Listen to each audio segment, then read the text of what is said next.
ሰላም እንዴት ናችሁ? ዶክተር ዮናስ ነኝ። ዛሬ ይዤላችሁ የመጣሁት የብርቱካን ሚደቅሳ ትሮማ የሚል ይሆናል። ጓደኛዬ መመለስ የሚለውን መጽሐፍ ከኢትዮጵያ መጣልኝና በጣም ደስ ብሎኛል። ግን እንዳያልቅብኝ እየቆጠብኩ ነው እያነበብኩት ያለሁት። አንድ ላይ ጠቅለል አድርጌ ሀሳቤን ሼር አደርጋቸዋል። ዛሬ አንዲት ታሪክ መዝዤ እሷ ላይ ከአእምሮ ሕክምና አንጻር ትንሽ ሀሳብ ለመሰንዘር ነው። ገጽ 82 ላይ ምን ትላለች? የዛሬ ዘመን ልጆች እንደሚሉት ከትሮማው ለመመለስ አመታት ነው የፈጀብኝ ትላለች። እና ትሮማው ምንድን ነው እንግዲህ ሁሉም ሰው ቤት ዶሮ ወጥ ሲሰራ የሚደርሳቸው አጥንት እንደየቤቱ ይለያያል፣ ግን አለ የተመደበ እና ነብርቴ ቤት መቋደሻ ባልና ሚስት ነው የሚቋደሰው። እናትና አባቷ መቋደሻውን ይካፈላሉ። ቡርቴ የተለያየ አጥንቶች ተዟዙራለች። መጨረሻ ላይ ግን መላላጫ ነው ለእሷ የሚሰጣ። አባቴው ፈረሰኛ ይወስዳሉ። የቡርቴ እናት ደግሞ የአንገት አጥንት ነው የሚወስዱት። ኤኒዌይ በቃ ዶሮ እየተበላ ነው። ከዛ በኋላ ቆዳ ትሰጣት ለእሷ። ቆዳው አንገት አካባቢ ያለ ቆዳ ነው፣ ወፈር ያለ ነው። ከዛ ልክ ስልቅጥ አረገችው እሷ። ትንሽ ከኛ ካረ ስልቅጥ ስል ነፍስ ግቢ ነፍስ ውጭ። ቆዳው ወደ ታችም አልወርዳለ ወደ እዚህም አልወጣለ። አይኗ አፍጥጣለ ያለች ድምፅ ታወጣለች። ከዛ በኋላ አየዬ ነበረ ጀርባዋን መታት፣ ግን አልወጣም። ይህ እንግዲህ በሕክምናው ሄምሊክ ማኖቨር የምንለው አይነት ነገር ነው፣ ግን በትክክል አልተሰራም። እሱም በኋላ እነግራቸዋለሁ። ከዛ አባቷ ጋር ልክ ስትሄድ እሳቸው ራሱ ደንግጠዋል ምን እንደሚያደርጉ። በዚህ መሀል እናቷ በግራ እጃቸው ማጅራቷን ያዙ፣ በቀኝ እጃቸው ቀና አደረጓት እና ሲያዩ ጉሮሮዋ ላይ ምንም የሚታይ ነገር የለም። በደመ ነፍስ አውራ ጣትና አመልካች ጣታቸውን ጉሮሮ አስከተው አገኘዋት፣ ቆዳዋን አውጣት አለች።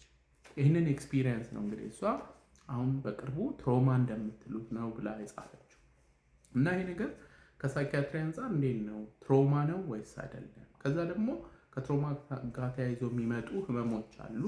በተለይ ድህረ አደጋ ሰቀቀን የምንለው ፖስት ትራውማቲክ ስትረስ ዲስኦርደር እሱ ነው አይደለም የሚለውን አጠር አድርገን እናያለን።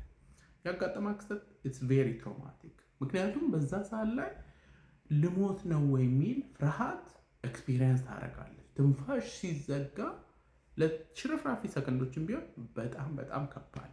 ስለዚህ የትራውማ ዋናው ቁልፍ አሁን ሰዎች እኔ ትራውማ ውስጥ አልፌያለሁ ምናምን እንደሚሉት አይደለም፣ ህይወትን አደጋ ላይ የሚያደርስ ኤክስፒሪየንስ። ከዛ ሁለተኛው ደግሞ ፊዚካል ኢንቴግሪቲ የምንለው ይሄ እንግዲህ ጾታዊ ጥቃትንም ምናምን ይጨምራል። ኤኒዌይ እነዚህ ሁለቱ ነገሮች ካሉ አንድ ነገር ይሄ ትራውማቲክ ኢቨንት ነው እንላለን። ግን ትራውማቲክ ኢቨንት ያጋጠማቸው ሰዎች ሁሉ ወደ ህመም አይሸጋገሩም እና ተጨማሪ ምልክቶችም ያስፈልጋሉ።